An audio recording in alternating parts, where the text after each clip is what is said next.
saying birds of a feather flock together is often true for people in active addiction.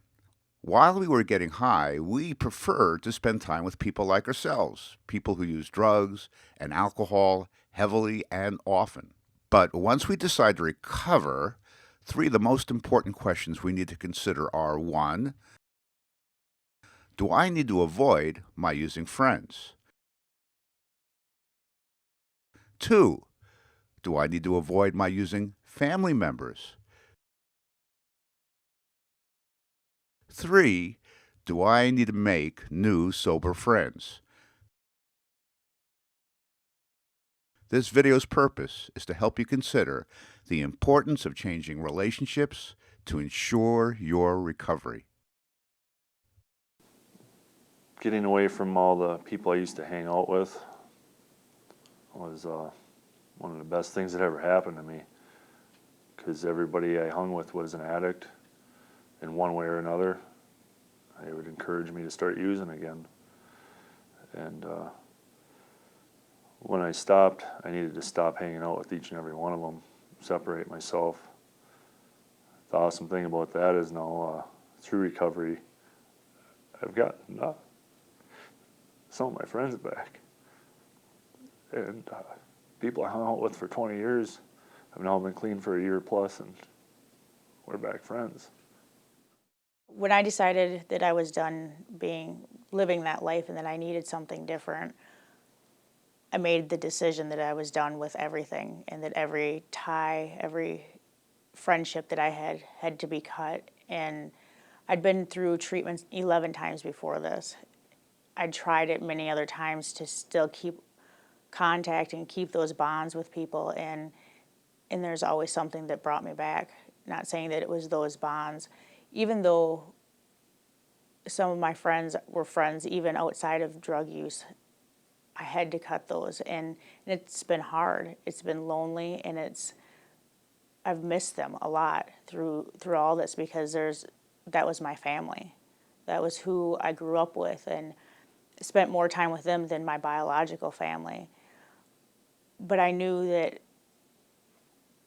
I needed to keep my loyalty with my children and with my higher power, and that's where it needed to stay, because anything that kept me tied to that lifestyle was enough to drag me back down, and I was done with it.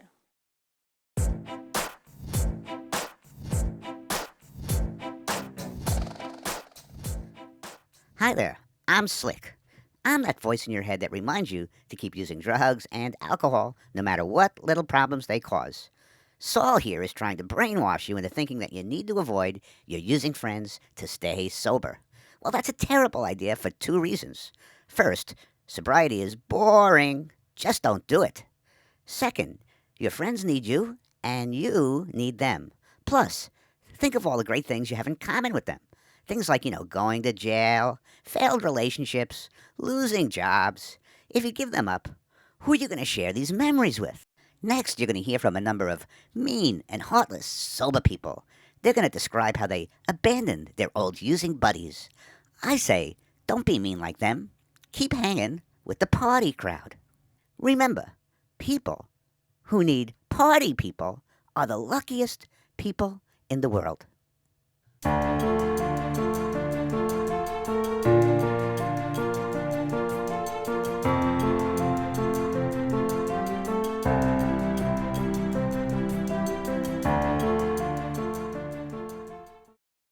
When I lived in Chicago, I had gone through a number of different treatments and had tried to stay in recovery and be strong about it. And there was one particular person that I used to work with that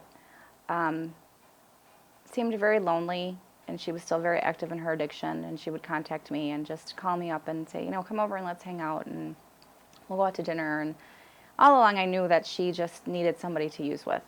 And she knew that we had a long history of using together, and I think she thought if she tried hard enough, she would convince me, and a couple times she did.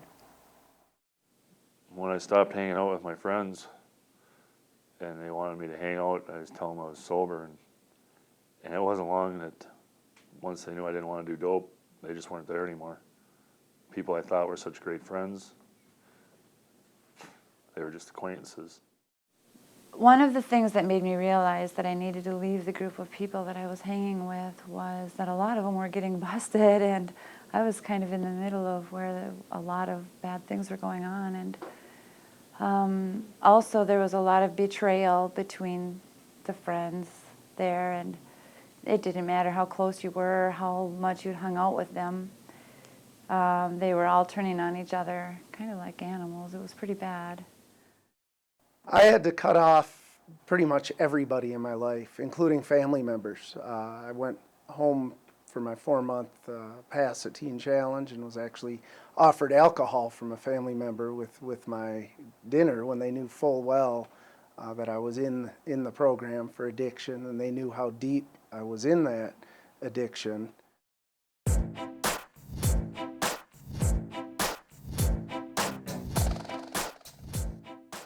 This guy is lucky. He has a family member who loves him so much that he offered him alcohol. Maybe you're lucky too. If you've got family members that got high with you, they're special relationships. Relationships that you want to value and cherish and never give up or never change. If they're a bit pushy and try to convince you to get high, even though you've stopped, just view that as their way of saying, I love you and I want to stay close to you.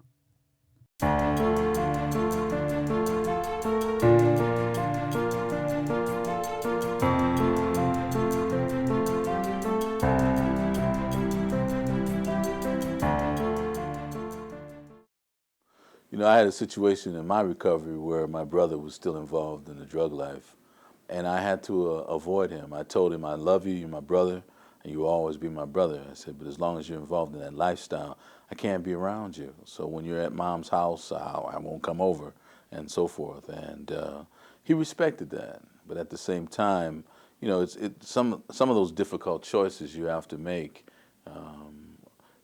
to avoid people in situations that might trigger your relapse or your re-engagement in that lifestyle. I had spent many years in that misery and many months in treatment, and you know, I think whatever it takes to create a positive, supportive environment for yourself, that's what you must do. I had one family member that I used with that I keep at a very distant relationship. I call him, I love him, and I would do whatever I could for him, but I need to remain at a very large distance away. Oh, Slick would always make me feel guilty about that, about not having, he always would say, these are your relatives. You know, these are your friends. They the ones that you can count on. They are the ones that have been with you. You know, who are you going to be with now? But I had to literally, instead of Slick overpowering me, I had to overpower Slick.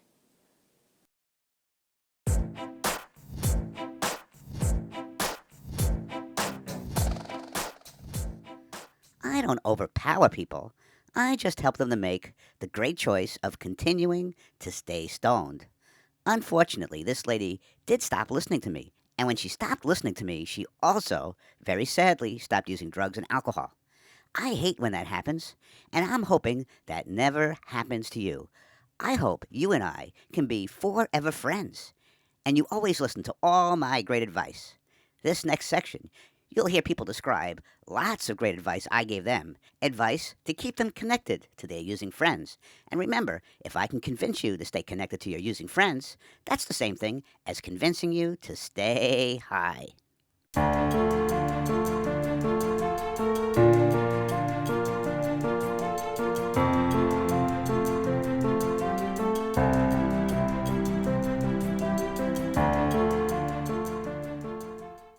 Slick would tell me that, you know, you've been friends with these people for so long. They've been the ones that have stuck by you. You don't need to use to hang out with them. And even if they aren't using at the time, you know, my best friend, we would be sober together, but together we were bad for each other. No matter how deep my love and loyalty went for her, I couldn't be around her anymore because of that. You know, he would tell me that I was strong enough to be around those people, and that they really were my friends, and that's who I needed to stay with. I think Slick was trying to get me back with my friends in very subtle ways. I never went along with it. But yeah, he would say things like, wow, you know, your friends are going to think you're nuts, you know, that you can't use anymore. They're going to think, you know, you went from one extreme to the other. You know, it's continually, you have to be in some extreme lifestyle, otherwise you can't cope with life, you know. Slick had a way of making me feel guilty about trying to put an end to the relationships that I knew were detrimental to my recovery. He would tell me that so-and-so is lonely. You need to go pay her a visit. You need to just hang out with her for a little bit. You don't have to use. If she's using, you don't have to use. All along knowing good and well that what would end up happening was that I would use, and that's what Slick wanted. Or if there was an instance where a girlfriend or somebody was having an event and we hadn't seen each other in years or months or however long it may have been, and, oh, you have to go, you have to be at that party. They can't have the party without you because you used to hang out with all the girls. So Slick would be very, very pushy, almost to the point of really just convincing me to go. And lo and behold, I would end up going, and I would either drink or use, or something would happen that I had fully intended not to allow before I left. I think the biggest thing that Slick tells me still is I don't really like people, you know, and it's hard for me to get out and say, you know, here's who I am and let's hang out. You know, I hang out by myself. I have who I hang out with, and then, you know, and sometimes those people have to drag me out too, because I don't want to be around people, and it's hard, but I know that I have to, that, you know, that has to be a part of what I do.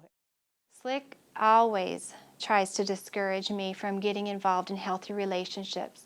Slick is the one who says that I am not good enough and that I have to perform and I have to meet a standard to be in relationships with people that are not in the drug world. That's a lie.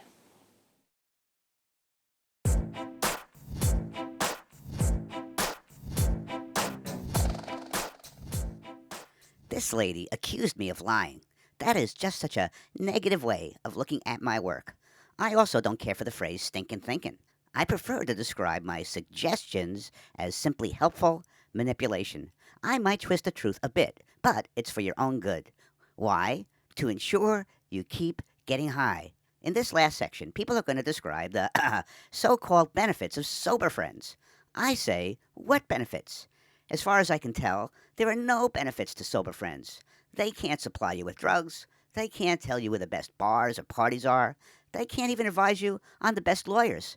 There are no benefits to sober friends at all. Don't bother with them.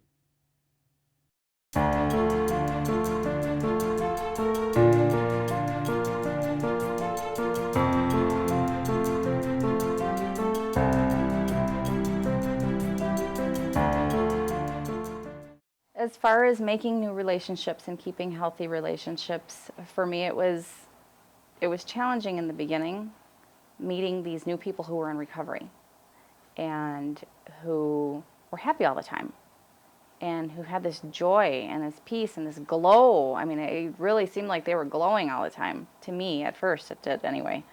So it was a little scary, but after getting to know some of them and just allowing myself to be honest with myself and to be honest with them and just let my true self show, it became easier and easier to build some of those relationships, and some of those relationships are so strong today that I know that they'll be lifelong friends. Your friends in recovery will tell you exactly how you are and what you're doing. They'll be straight with you. They're not going to put on a facade with you. They're not going to cover anything up for you. But when you're not doing right, they'll bring it right to your face. Basically, they'll be honest with you, you know, and they're not going to tell you what you want to hear. Most of the time, it's just the opposite. They're going to tell you what you need to hear. Some of the benefits of having healthy friends, I guess, would be, you know, life is hard, no matter sober, not sober, and there's things that happen that are traumatizing, and having those people around you and praying for you and knowing you, to be able to know you that something's going on. You know, you don't have to talk about it. I'll just be here with you. And I've never experienced that before. Now that I am free of drugs and alcohol, I am able to see very clearly that people that don't use drugs and alcohol are actually a support system for me. They're actually able to be my friend. They're actually able to encourage me and to direct me and to guide me into better things. These people are becoming my family, and I didn't know that they could be before. I felt like an outcast, an outsider, the black sheep, and that I didn't belong. But now I'm embraced by a community of healthy people that have given me the opportunity to love myself, forgive myself, and to grow and to continue to live a life now. We know that birds of a feather flock together, and in early recovery, you need to decide which birds you're going to flock with. People who succeed in recovery always change flocks. They let go of using relationships and connect with healthy, sober relationships. For worksheets and more videos to support you in recovery, go to slickrecovery.com.